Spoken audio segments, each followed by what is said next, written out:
I remember standing on the stage or the set, looking at the auto cue and thinking, this is amazing. I can't believe people get to do this for a living. And then a couple of weeks after that, I got a call from the editor at the time, Dan Clark, and he said, oh, look, I need to kind of talk to my bosses and see whether we can have you on, see whether we want to have you on. And he's like, I'll get back to you at the end of the week. And this was like a Monday. He got back to me that evening and was like, we would love to have you. Dope. Yeah. That is super dope.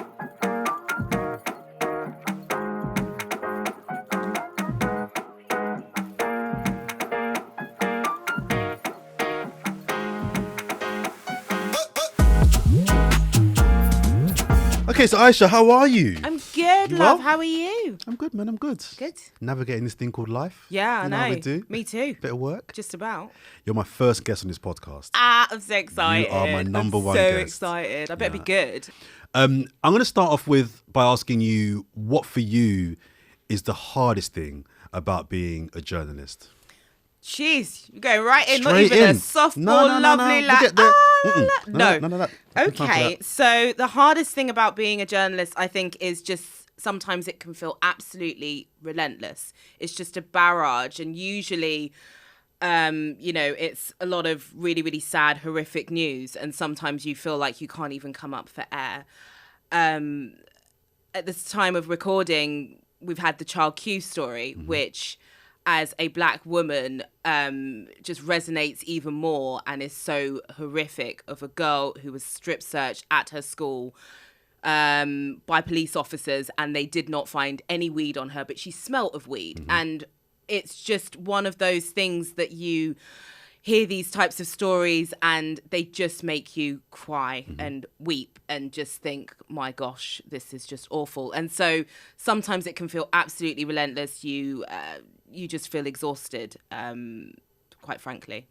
It's really difficult being journalists, especially in news as well, because we often say in our newsroom at Channel 4 News, whereby sometimes some of the most foul, horrific and grim stories are the stories that actually as journalists you kind of want to be covering. And there's a real awkward dichotomy of you call these things good stories when really they're really not good stories, and people in the industry understand what you mean. Yeah. But if people heard you talking about, for example, the Child Q thing as a good story, they'd be like, what are you talking about? But as a journalist, these are the big things that we would rather be covering, right? It's stories that shock you, stories that are just really, really vivid, that you want to be doing as a journalist. You don't kind of come into journalism and think, I'm just going to do the lovely, soft, fluffy stories that I just There's a really cat in a have tree. to- I want to report There's on a that cat one. in a tree. Oh, I love it. Or there's like a big PR thing, or, red carpet and glitz and glamour where you're going to get absolutely nothing out of some celebrities. Some celebrities are lovely. Some of them have nothing to say. And you don't go into journalism for that. You go into journalism to speak truth to power. You go in to try and make a difference. That's one of the reasons why I wanted to do it and give a voice to the voiceless and all of that sort of stuff. And so for me, that's one of the most important things. And that's why sometimes the harder stories, you absolutely are putting up your hand and banging down doors saying, I have to cover this. This is something that we have to cover. So yeah, it can be really, really tough and really, really challenging. It's so funny. I was speaking to my godmother recently and talking about the big stories and talking about Ukraine. And I was saying, how I've been doing a lot of the story. And then she kind of said, oh, what would it be like if you went out there? She kind of said, oh, I don't want you to go out there. And I was like, actually, the instinct in me as a journalist is I actually want to go. there. I want to be there. Yeah, I want to be telling people's stories, and it's a massive story and I want to be there. And for her, she just does not get it. She's just understand like, it. you are not going. You are not going anywhere. You park your butt right there and you stay where you are. And so it's really difficult when people who aren't in the industry don't get that kind of drive They don't get it. to do it. But it's instilled in me. I always want to run towards the danger. No, that's what we're journalists. The story's over there. We want to Yeah. go where the story is. So I get it as well. Let's go back, Ayshah. Let's go back to now when did you first realise that journalism and writing was the thing you wanted to do? Because it's not often the most attractive of industries to want to enter when you're young. For boys, it's normally something to do with music or sport. But I wanted to write. But what for you as a young girl was it that made you decide, if indeed when you were young, that journalism was the industry you wanted to enter? So I think I was about 15 and media was my favourite subject at school. I had a wonderful media teacher called Mr. McHale and we went on a school trip to the Guardian newspaper, and the whole day we just had to have a front page of a newspaper and we got to choose the stories. We saw wires coming in, and this is when there's such a thing called, it used to be called BBC Choice, now it's BBC Three. That's how old I am. I'm so old, I'm gonna cry. Enough of that talk. No. None of that. Yeah, we had to pick what the stories would be, and I sat there with my partner, and we were the first to finish, because I'm so competitive. We were the first to finish the front page, and I thought in that moment, I can't believe people get paid to do this. This is amazing. I've had the best day. I absolutely love it. And I had no idea how to become a journalist, so I just knew I wanted to be one. And I remember just after that, kind of speaking to my media teacher, going to the library and looking at the careers kind of things. It said how to be a journalist, and they absolutely had no clue. But it was like being good at English, being good at writing. And from there, I just kind of navigated my way into getting into entry-level stuff and figuring out stuff, because I just knew at that moment that that's what I wanted to do. I had no idea how to get there at all, but I knew that that was my destination. And then what was your route from school to college?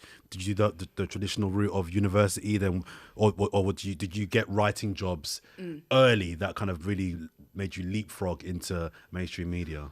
So, I was 15, newspaper, and I kind of couldn't work out like how I was going to do it or anything like that. But I stayed kind of doing my studies and was at uni and that sort of stuff. But I also like worked in retail. So I worked at Marks and Spencer's. And then my dad fell ill, actually, and I had to kind of drop out of uni for a while and then go and work in a food packing factory as a receptionist. Wow. And I remember there were people outside, like there would be people outside kind of coming in for jobs and stuff. And I would think, or they would call up and try and get a job because it was like an immigrant, recent migrants thing, you know, one of those kind of roles. And I was thinking, gosh, this is a really good newspaper story. Like I would absolutely love to do it. And I'm sat here as a receptionist, bored out of my mind.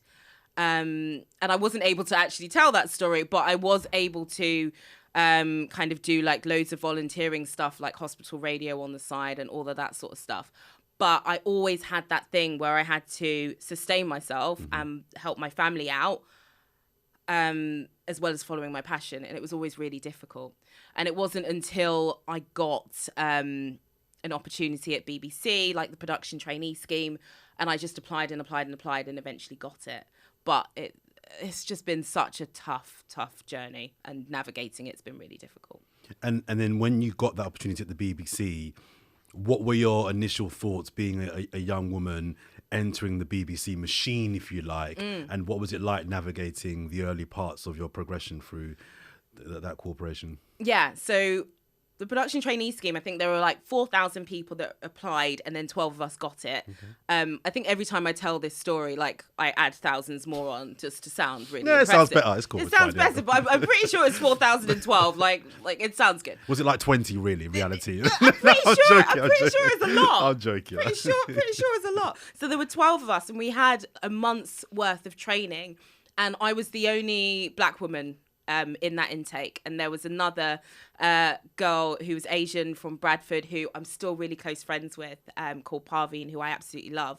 But yeah, we kind of banded together and were navigating this big crazy machine that at times just really didn't make any sense. We're both from really working class backgrounds, and when you're from a working class background and you're going into some of these spaces, it's really difficult to work out the codes and what people are doing, and people are using all these different like language for TV, and you're like, what the hell does that mean? Whereas someone who has a parent in that industry would absolutely clock on what that would mean. But I felt like I was sitting there a lot of the times not knowing what I was doing. And is that what you found, that the other people that were there, they kind of had some kind of a understanding or preparation for what they were entering, whereas you and your friend, you were the two that were like, this is completely a new world to us? It was completely like fish out of water. We're just like trying to figure out stuff before you actually got to do stuff. So even if you had like great, fantastic ideas, you were trying to figure out a way to put those ideas in a way that people would understand and that they would kind of get it.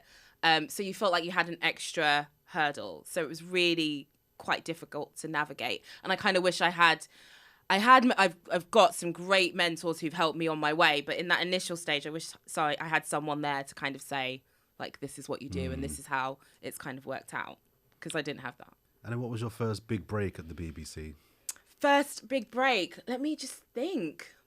Funny, I was on the production trainee scheme and then actually left straight after to work at Sky, and I was an interviews producer, so I guest booked and got loads of kind of people and were calling up saying, would you appear on Sky News? No. Yes. Oh, please, someone help me. So I did that for a little while, and then I got a random phone call at my desk when I was at Sky, and they said, oh, we've kind of seen you on LinkedIn and we wondered if you would like to present, because all in my career up to that point, I had been a researcher or a producer. And they were like, would you like to present? And I thought, yeah, hell yeah. But like, how is this even going to be possible? And they said, we're going to do screen tests for this show and we'd like you to come and do it. And I thought it was a joke. I thought it was a joke, but I interrogated it a little bit more. And then she said, oh, it's in Manchester. It's for a children's-based news programme. I was like, what, news round? She's like, I can't possibly reveal. You knew what it was. I can't possibly reveal anything about where it is or whatever. So yeah, I was like, okay, it's news round. And then we kind of like worked out the details, and I went up and did the screen test. And I remember standing on the stage or the set, looking at the auto cue and thinking, this is amazing. I can't believe, again, it's like when I was 15, like I can't believe people get to do this for a living. And I stood there and I read out the script and I did all these ad libs because there were like kids' comments coming in. I was like, oh, that's funny. Oh, that's not funny, whatever. And I did all of that and I thought this was amazing. And then a couple of weeks after that, I got a call from the editor at the time, Dan Clark, saying, like, let's meet up. And then we kind of chatted about the show, and I remember it was that day. It was like some place in Euston that we met up, and we had this chat. And he said, "Oh, look, I need to kind of talk to my bosses and see whether we can have you on, see whether we want to have you on." And he's like, "I'll get back to you at the end of the week." And this was like a Monday. He got back to me that evening and was like, "We would love to have you." Dope. Yeah, that is super dope. It was amazing. And do you think, we'll get Channel 4 News in a little bit, but do you think that you were a natural, this was the one thing that you were naturally good at, or has it always been something you've had to work at, and you've been talented, but you've never felt like you're a natural when it comes to reporting on screen? You know, it's been quite difficult. I'm actually, even though I come across as really gregarious and open, I'm actually quite a shy person. I'm quite introverted. And so it's something that I've had to learn to do. I've had to learn to be open and have people want to come to me to tell their stories, because I realise that that's such an important part of what I do. And without that, I'm nothing really. And so it's something that I've learned, and it's kind of like air miles. You just get better and better and better at it. But it's something that I do kind of think about day in, day out, of like, how do I kind of hone this skill and progress? Because it's not something that I'm naturally quite good at. I'm not sure I agree, but I'll take your answer there. So many people work in television now, presenting or whatever it may be in TV, started doing kids TV. What is it about kids television that gives you the kind of nuts and bolts and groundings that propels you into other levels of presenting and broadcasting? Kids are brutally honest, man. They will absolutely tell you when you are doing it right or when you're doing it wrong. They do not care about feelings or whatever. You know, I once did a documentary about rhino poaching in South Africa. And we had to go and do kind of focus groups before we went. And I remember going into this school and saying, we're going to do this documentary about rhino poaching. And they were like, what, poached eggs? Because they had no clue. And then I was like, I've kind of worked on this whole script or this thing, and I haven't even taken into account what kids, where they're at and where their level's at. And I was like, okay, so I'm going to have to make sure that I do that. And because you are constantly thinking about your audience and you're constantly thinking, I've got to explain and they've got to get this, that's why you're good, because you're constantly thinking about all of those sorts of things. And I always think, the producers, the researchers, everyone that works at Newsround are some of the most brilliant journalists you will ever meet. Because if you're writing for publications where people kind of know and they're passionate about, technically that's quite easy. You know, they're gonna get the jargon, they're gonna get the in jokes, all that sort of stuff. If you are writing for a child who only thinks that poaching is about poached eggs, you got some kind of skill. And so that's why I think you are able to be successful in that way, and you're able to explain things in a way that others aren't. And I take that into every single thing that I do. I always make sure that people understand, and you're bringing people up to where you are. Because I always think with news, we assume so much. We assume that people like even know the different parts, like Ukraine, for example, that's going on at the moment. We assume that people know that it's like from the west, Lviv to Kyiv is like an 11-12 hour drive on a good day. Like, that's how massive this country is. And I think sometimes we forget to explain the basic things because we're explaining all the bits on top. And you can never forget the basics because you don't know where people are at. Christian, obviously, who we work with at Channel 4 News, his foundation was at Newsround as well, wasn't it? Yes. And I've heard him say years ago in an interview that working there gave him the kind of grounding of how to be a broadcaster. People think, it's kids' TV, it's easy. I agree. Talking and broadcasting to children is actually harder because you have to think twice as hard, as you said, about what you're saying and are they taking it in and not assuming knowledge. So I totally agree with that as well. Why is it important that journalists who are women and are black are working for national outlets like Channel 4 News? You've been with us now, is it 6 years, 5 years? A bit longer than You're putting that up. I've only been there for like 3 years. Is it 3 years? It's 3 years. Yeah, it's because pandemic makes it feel like it's so long. So hang on, did you join just before the pandemic then? Yeah, in 2019. Shame. Yeah. Okay. Well, that makes it even more so then, because in that 3 years you made such an impact. I thought you were even longer than that. No. But as someone who is a black woman and dark skin, why is it important that dark skinned black women are able to have opportunities to work and write for programs like Channel 4 News? Because we need to be represented. We need to be there. We need to be in the room when all of these big conversations are going on. I think for the longest time you have, and it's really difficult because in a lot of newsrooms all around the UK, you still have a group of people that are more influential and that are kind of calling all the shots. But you need to have a diverse range of people reporting the news. I remember looking back at like this report back in the 80s, and they were talking about like it was some sort of riot or something. I can't remember exactly where it was, but they were basically using language to describe the black community that was really derogatory. And I was like, you know what? If I was there, I wouldn't have said that. Like, I wouldn't have said the looting and the raging and all that sort of stuff. I was like, but if someone was on the ground looking, would they say that? Are you kind of putting all your stereotypes on other people? That's really unfair. And that's not reporting. And that's just crap. And it shouldn't be the case at all. Like, we should make sure that we're there. We understand certain communities. We understand certain things, and we have to be there. And as a dark-skinned girl, I will never forget. There was a little girl. I did a talk at a library. I think it was Peckham Library, and a little girl who I did some filming with for Newsround. Like, I took her to the Royal Ballet, I think, and we did some filming. And then a year later, she came to the library for this talk that I was doing. And she said, every time that you're on, Ayshah, I make sure I watch. And I think that I can be like you when I grow up. And it just makes me cry thinking about it, because for little girls that are watching and little girls that are watching the telly, I didn't really have many role models growing up. And so for me to be a role model for others is amazing. Of course, I had like Maura Stewart, Charlene White, Gillian Joseph, and many more. But, it's really important for me to be that role model for other young dark-skinned girls growing up, so that they can see, you know what, I can do it as well. To your point earlier on about the need to having more representation of black people in the media, telling stories that often are about black people, Where do you stand on the idea, though, then that some black people that work in the media feel like they don't only want to be reporting on black stories, and I'm doing that in inverted commas for those that are listening to this, because some would say, actually, I would rather a black reporter is talking about something to do with black communities because they understand the story more so. But then the counter is then, okay, then things like Ukraine. Well, then, okay, you can't have it both. You can't have it both ways. Either we put you on black stories so that you can tell the stories authentically and correctly. But then when it comes to white stories or more mainstream stories, well, then we'll put a white person on that.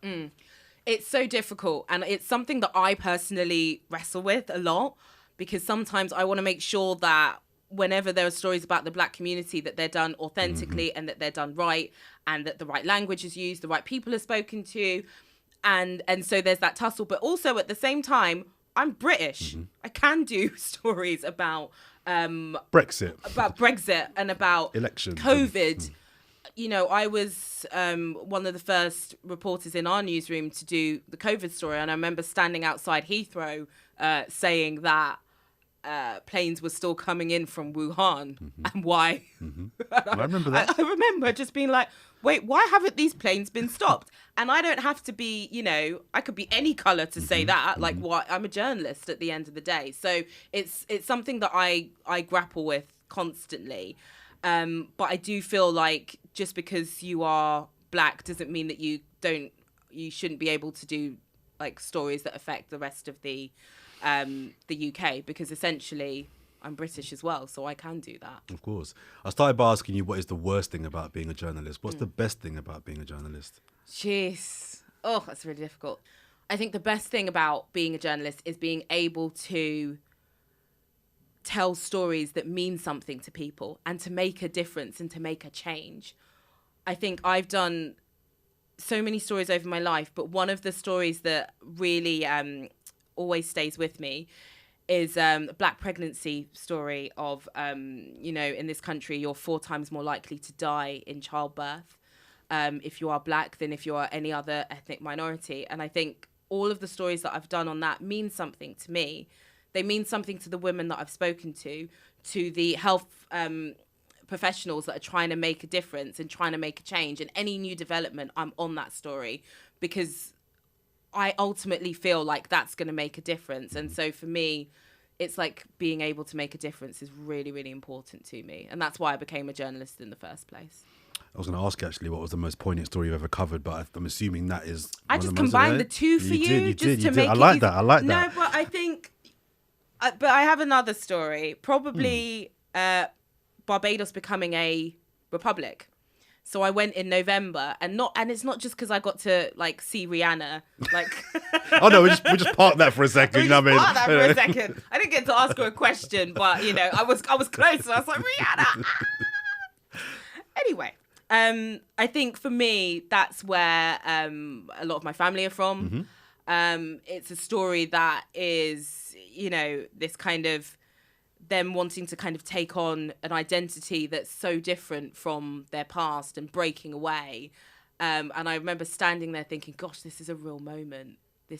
And I'm privileged to be standing here in 28 degrees Celsius heat when it was November here and it was cold. I remember watching you thinking, man...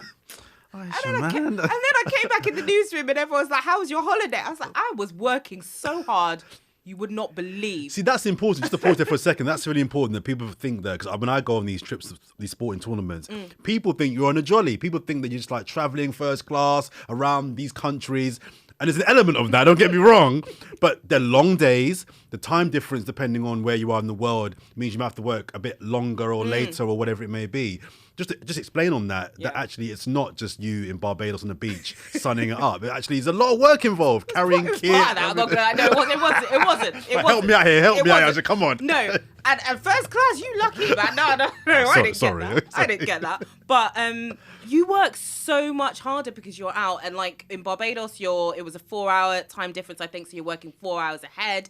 On the day when Barbados became a republic, I worked until 2 a.m, Barbados time, and then I had to get up at 8 o'clock in the morning, Barbados time, to get the edit ready, to then kind of do things. When you're on a foreign trip, you work so much harder. Agree. And I think it's because you're given that opportunity to go out and do this big, amazing story, and all of these resources from your newsroom are going into it, and you don't want to mess it up. No. So you put, I know for myself and probably for you as well, you just put that extra pressure on yourself to 100%. do the most amazing job that you can. And I think even in Barbados, I think I was working like 7-8 days in a row.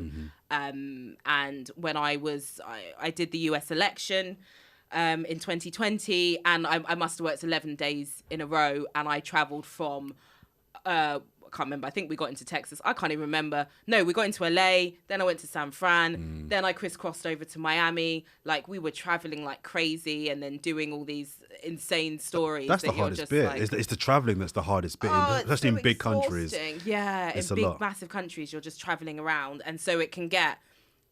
It's really, really intense. And obviously you miss your friends and family at home as well. And also, because I was calling, I think for the election, I went in November. I got engaged in the September. So I was like, bye, fiance, see you later.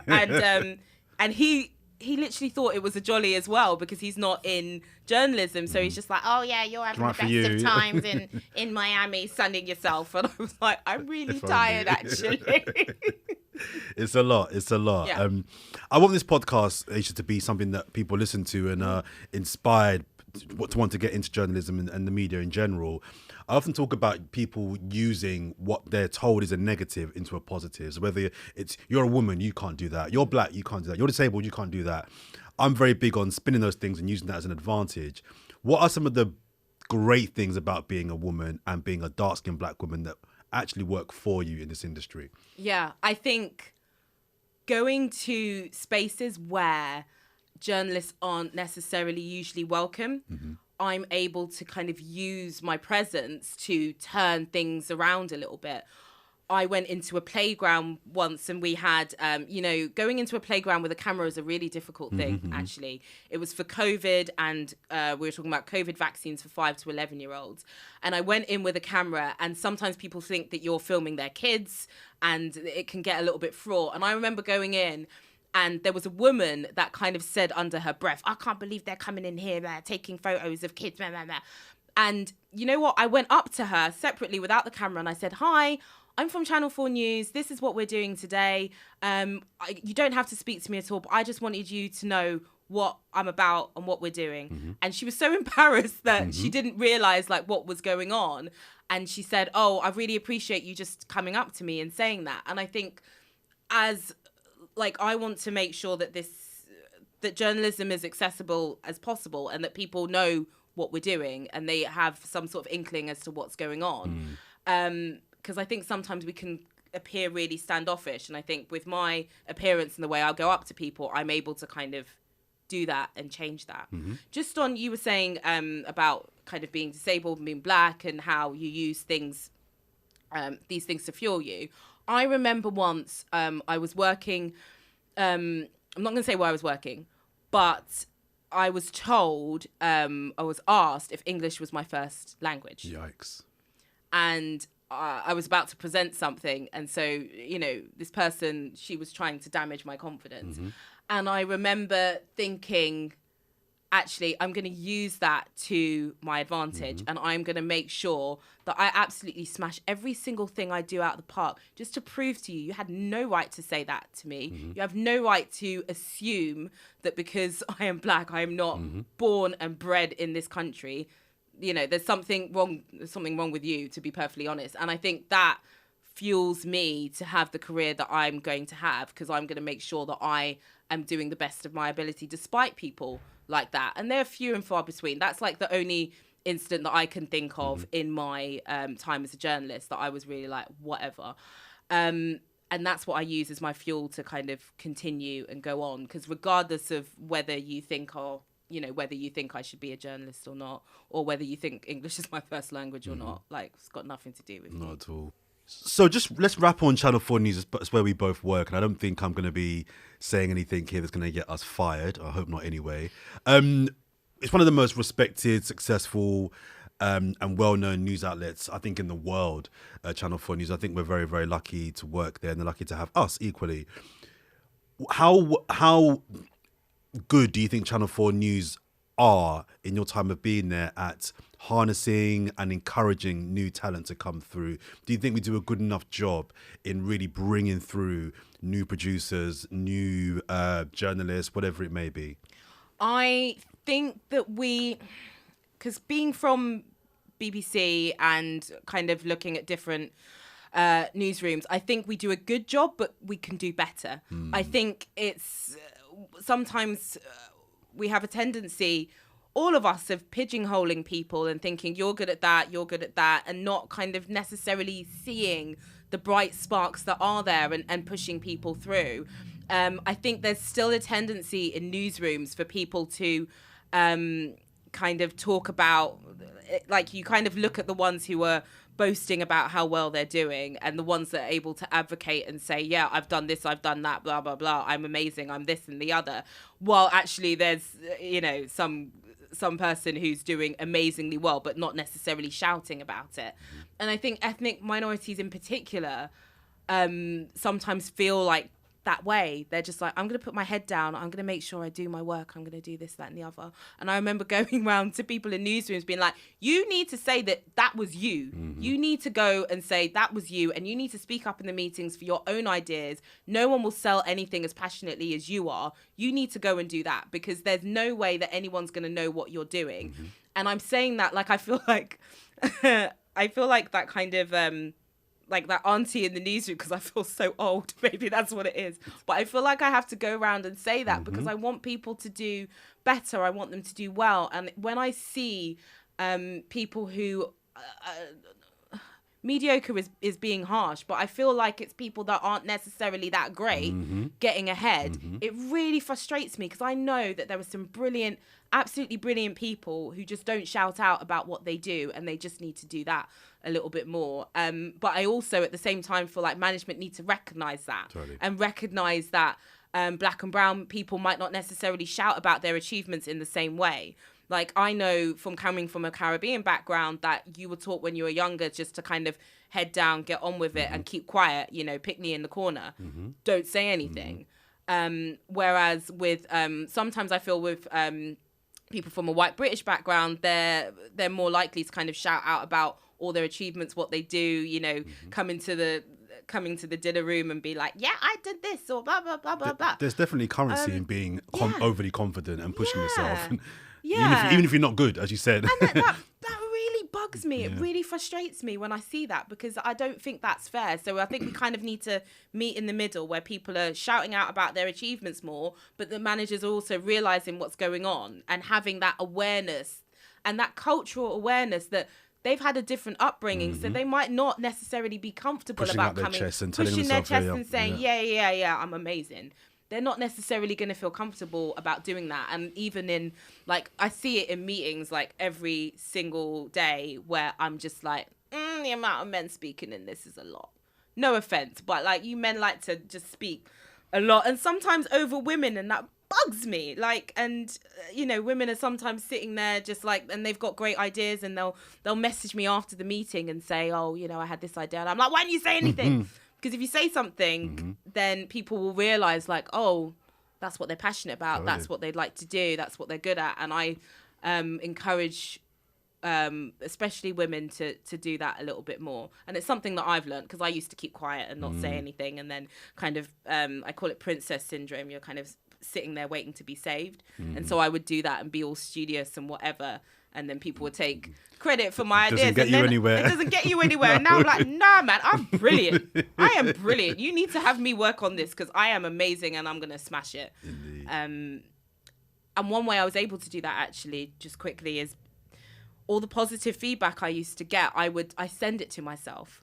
So I send it in emails, and I have like positive feedback folder. Brilliant. And then I'm able to look at that folder whenever I'm feeling down or whenever I'm feeling doubtful.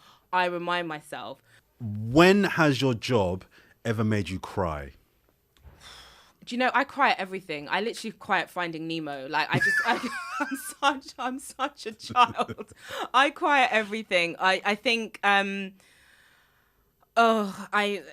remember a lot of the stories that we do, as we said, are just really harrowing, and they're just really difficult to kind of take in.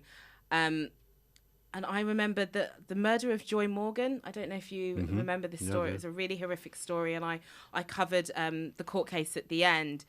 And in a lot of these stories, I will come home and it will all hit me at once.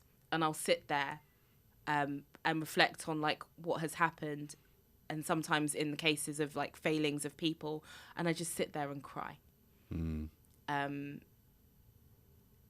Like you feel like a little bit of you is kind of chipped away every time, which sounds really, really sad. And I don't want to end on a sad note at all. No. But I feel like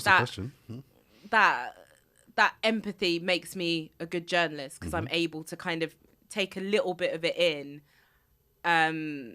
And, you know, it kind of, I don't know if I'm really making sense, but I kind of take a little part of that story with me whenever it's a sad story that really kind of affects me. So, yeah. Well, listen, I asked the question because I think it's important that people listening that want to enter this industry understand that it's a job that technically is difficult. You need to be talented, but emotionally as well, it can really be difficult. And I think the best journalists are the ones that manage the emotions and can still put out a factual, progressive bit of journalism that tells a story in the best possible way. So absolutely, no one wants to see you. No one wants to see you cry on screen. No one wants to see that. No. So you need to kind of check yourself. And I always, like in the newsroom and stuff, I'll be like, right, we've got to do this, that, and the other. And I want to get the best possible report out and make sure that I do the best of my abilities. I'm checking everything factually. I'm not about getting an Ofcom complaint. I'm not about no one telling me I haven't done a good job or whatever. I'm not about that. But at the end of the day, I'm still human. So at the end, if something has really affected me, I'm going to come home, go home to those people that show me love, my fiance, my mum, and I'm going to just decompress in that space and I'm going to cry.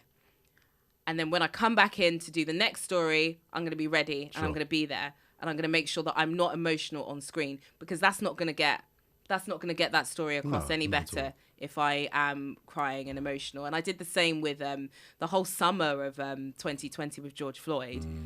Watching that video was heartbreaking because I was like, that could be, you know, it could be my brother, that could be my uncle. I know everyone was probably feeling that way. And so for me, it's really important that I'm able to go, you know what, I do cry. Yeah. I am human. There's nothing wrong with crying. I can't even, you know, I can't look at that video without crying. Because when we, as journalists, when we see things, it comes in full, right? Yes, There's no blurring. Yes. So we all saw that in full, a lot of us. And it's a lot. It's a lot. And you have to take it away and you have to go and speak about it. And you have to talk about it with the people that you love and say, like, look, this is really, really hard. I'm feeling this. I'm feeling that. And speak about it with colleagues as well. I know I've come to you and I've said, this is difficult, this is hard, this story is blah, blah, blah, blah, blah.